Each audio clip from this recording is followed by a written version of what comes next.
Welcome back to our Peace Through Strength podcast, brought to you by the American Security Council Foundation. I am your host, Joy Votrobek, and back with me is our senior analyst, Laurence Sanford. Glad to be here. Thank you, Larry. And today we're going to discuss the pro-Palestinian protests, who is financing them, and what they're demanding. Larry wrote an article titled Islam at American Universities. You can find all of Larry's articles on our website at www.ascf.us. Please consider becoming a member of the American Security Council Foundation for just $100 a year, which is less than $10 a month, and includes a paid subscription to Substack, where you'll find Larry's articles as well as some podcasts and other writers, and our bi-weekly newsletter. So Larry, getting into this, I have read several news articles that suggest that the students what they're demanding is that universities divest from Israel. Correct. Among other things. Among other things. But they believe that Israel has caused a humanitarian crisis for the Palestinians, and they want a free Palestine. And in your paper, you speak to America reaping the evil seeds of Marxism and Islamicism in our educational system. You also speak to organizations that are funding these protests. Yes. Do you believe what we're seeing is outside influencers with their own agenda stirring up the university students? Well, I think we're at the stage where as you sow, so shall you reap. And for 50 years, the universities have been indoctrinated and gradually overcome by Marxist teachers. And it's got to the stage now where universities, if you're not a Marxist or a leftist, you're not going to be hired as a faculty, especially in the liberal arts and the gender studies and the race studies, those kind of things. The hard sciences are still pretty clean compared from an ideological viewpoint. But the universities, Harvard, for example, 90% of all the faculty in the liberal arts anyways, are all liberals or progressive. And progressive is a liberal who believes in state control of everything. So progressive in my mind is basically a communist. So that sounds a little discriminatory. Yes, it is. And so that's one of the problems. And so we have Marxism, which is a totalitarian ideology that hates capitalism, hates American society, hates individuality. The difference between a totalitarian society and Western civilization is the individual. The state exists for the individual in America. In a totalitarian society, the individual exists for the state. That really sums it up. So totalitarian Marxism, totalitarian Islamism, they're sort of birds of the feather, saying that the individual doesn't matter, it's all for the state or the ideology. Which our organization has been fighting against since 1958. Yeah, and they hate America. And so we're having a perfect confluence of 50 years of Marxism with the last 20 or 30 years with a massive influx of Islam, Muslims, into the American society and the universities. The Students for Justice in Palestine has over 200 chapters in American schools. And they're talking about justice for Palestine, which means the elimination of Israel. And Jews have been living in the Middle East and that part of the world for over 4,000 or 5,000 years. So who's got the claim to being there first? And so they basically want to get rid of Israel because, again, Israel is the only democratic, free society in the Middle East. And it's non-Muslim. And Muslims have an ideology of dominating the world, and they do not want any non-Muslim nations being in the Middle East. So. And speaking of which, a lot of the Muslim countries are contributing to our universities, correct? Billions of dollars. And so they have Georgetown University, right in the heart of American capital, is a major player in Islamic studies, and it's been funded by the Saudis. Qatar has sent billions of dollars to universities. And then we have George Soros in his Open Society contributing, and George Soros is a well-known person who intensely dislikes American society as it exists. And one of the more disturbing things about the American society is that it's now run by his son, Alex. but his co-manager is Uma Abedin. And as you might recall, Uma Abedin was Hillary Clinton's right-hand person. And Uma is the daughter of Pakistani scholars, and she was born in America, but she spent most of her youth in Saudi Arabia, and her parents have both been very active in Muslim Brotherhood organizations all her life. She comes back to America, goes to school at George Washington, I think it was, and becomes active in politics. And she worked her way up into being the right-hand person of Hillary Clinton, who was almost the president of the United States. It's kind of frightening that a Muslim Brotherhood daughter, and one would argue still involved in the concept of Muslim Brotherhood, was so close to the president's, possible presidency of the United States. Anyways, she's the co-manager of Open Society with George Soros' son. So you know that they're funding all these organizations that basically hate America. Yes, and in your paper you state, which I thought was interesting, that they're trying to get the radical students or fellows for the U.S. campaign of Palestinian rights, and they're paid up to $7,800 to organize campaigns for Palestinian organizations. Right. So now we have this, the October 7th, I consider the October 7th date, that genocide committed by Muslims, Hamas, against the Israelis, to be sort of I wouldn't want to call it tipping point, but it's certainly a significant date that separates the wheat from the chaff. Those who support Hamas are supporting genocide and atrocities. And just today in the Wall Street Journal, there was an article on the front page about how the leader of Hamas is happy with civilian casualties because that's their game plan, to have the more civilian casualties there are, the more outrage the world has against the Israelis, who are merely fighting a war that was started by Hamas. I mean, you hear about the hostages, you hear about the ceasefires. It would all stop if Hamas surrendered. They're the ones that instituted the war. They knew they weren't going to win. Their whole game plan was to turn the world against Israel, because they were going to respond, and by responding, they were going to cause civilian deaths. And speaking of hostages, we're also hearing that regular Gazan families are harboring these hostages for Hamas, I would assume. Yeah. And the innocent civilians in Gaza, in my opinion, they're few and far between. The majority of the population, poll after poll has shown that the majority of civilians, quote unquote, in Gaza and in the West Bank believe in further the cause of Hamas and the Muslim Brotherhood. So they're not our friends. They're out to destroy Western civilization. Why we send a nickel to support these organizations and people is beyond me.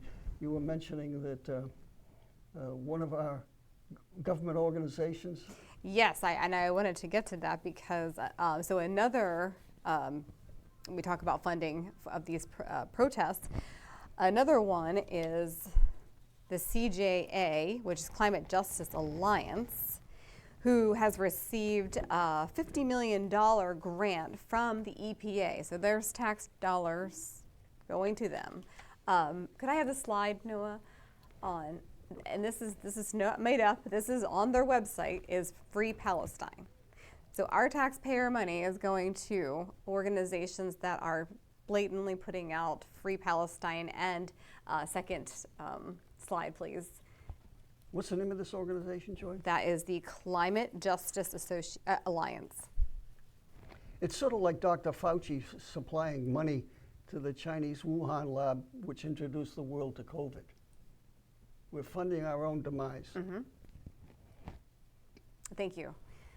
So, and to that, they're trying to teach about what they believe is the problem through climate justice. And I really am trying to figure out how that scenario works with the Palestinian Gaza situation. But anyway, the universities, going back to the universities, getting money from these Muslim societies.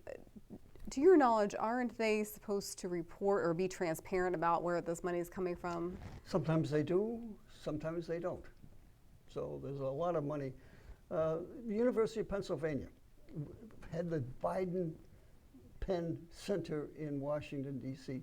This was funded a lot by Chinese money, but that's an example where the universities are in bed with with Chinese and Islamic countries like Qatar, which is funding tons of money into universities, which fund studies of Islam, which fund the Students for Justice in Palestine, all these organizations to basically change the system. And we allow it to happen. And I don't understand how we allow that to happen in our universities where their students take over campuses and they don't come down on them. They let them get away with it.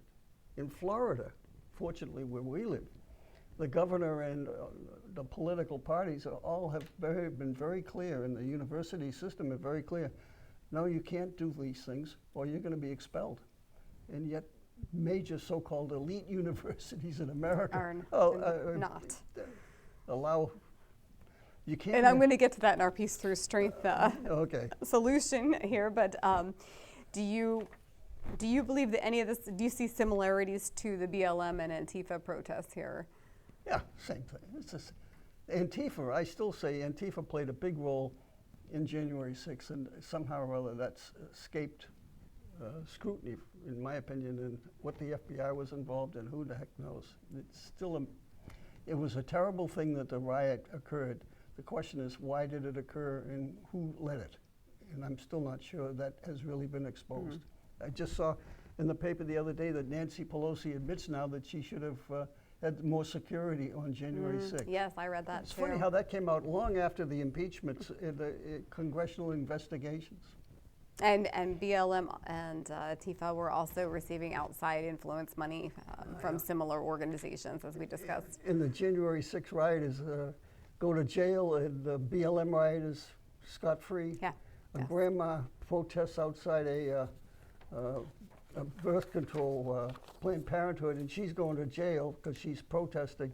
And yet, just this weekend, the Islamic sympathizers take over a square in Washington, D.C., right next to the White House, and nothing happens. Which brings me right into my next question: is do you believe these protesters will have any repercussions?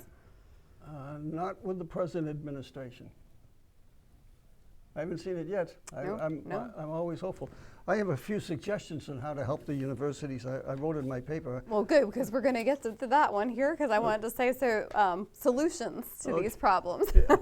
And you already touched on one in particular, but I think also enforcing the rule of law and order, or expel the students and arrest outsiders. Yeah. One of the issues, and I have 3 sisters, all were teachers, and they all said the same thing, and certainly I believe it from a viewpoint. You have to eliminate tenure. Tenure is nothing but a road to arrogance and hubris. I love the word hubris, arrogance. And they get tied into the public union, teachers' unions and the faculty unions. They all should be broken up. I know we debated this a little offline, because I have a friend that was a teacher too, and I think that's kind of a drawing point for some of the teachers to stay and have a tenureship. Based on my sister's experiences, it's also a drawing point to leave. Yeah. So it could be. And your point about money in the university should be out there. Yes. If you get money, every money at transparency. Transparency. So that our listeners can look this up and see who's getting what from where. And the other thing is, we deserve what we get. We should stop. Why does anybody donate money to Harvard who has $70 billion in their endowments? Why don't you spend the money in Hillsdale College or Cornell College in Iowa instead of sending billions to Harvard that don't need it? And what do they do with it? I say stop sending money to Columbia and Harvard and Penn and send it to schools that might be more in line with your thinking. So. One of the principles of the founders was, of course, moral leadership, which is one of our objectives here at American Security Council, moral leadership. If you don't have moral leaders willing to enforce the laws and regulations, then chaos Eventually, and that's what we're seeing here in the United States. We don't have moral leadership in the universities. And a perfect example is when Harvard, MIT, and Penn appeared before Congress, and none of them could answer the question, is preaching the elimination of Israel hate speech, or words to that effect? And none of them could answer that. Two of them subsequently were terminated as presidents of those universities, but the fact that they couldn't answer that question is indicative of the culture within these universities, these so-called elite universities.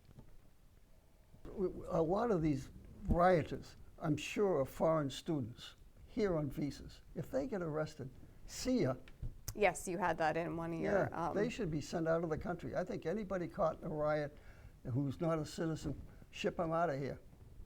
We used to do it back in 100 years ago. We used to do it all the time.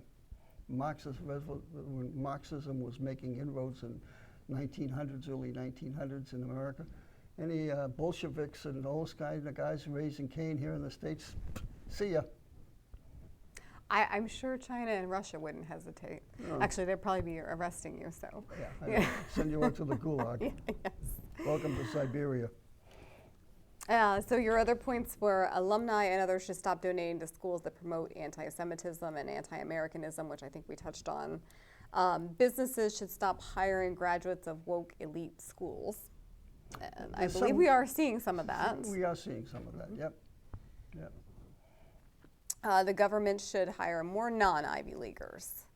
Yeah, I think 8 out of the 9 justices are all Ivy League or Stanford. You mean to tell me Pennsylvania doesn't, State or Illinois State, Notre Dame, well, Notre Dame's on the board now. There's plenty of good law schools. Texas, we can't find good people for the Supreme Court who aren't graduates of Ivy League schools. I don't think so. It's a vicious circle of you scratch my back, I'll scratch your back. Yeah, well, I guess I'll never make it to the Supreme Court. No, you won't. No. And then you talked about debrand the Ivies like Budweiser was debranded. Yeah. Why are they called elite? It's a power. Joe Biden said, you got to go to the Ivies for the power. That's where the power is. So, and what is it, 1/3 of our Congress or 25% of our congressional leaders are graduates of Ivy League schools? I mean, I love Governor Ron DeSantis. I think he's doing a great job, but he's got 2 Ivy League degrees. That to me is 2 strikes. Well, thank you, Larry, for your insight on your article. Okay. And please, to our listeners, share this podcast with your friends and family, comment on it, and subscribe to both the YouTube channel and Rumble channel. You can also find us on Twitter, Facebook, and Instagram, and as well as I mentioned, Substack. Thank you very much, Larry. Thank you, Joy. Thank you to our listeners. Yes, and join us again next time as we bring you Peace Through Strength podcast.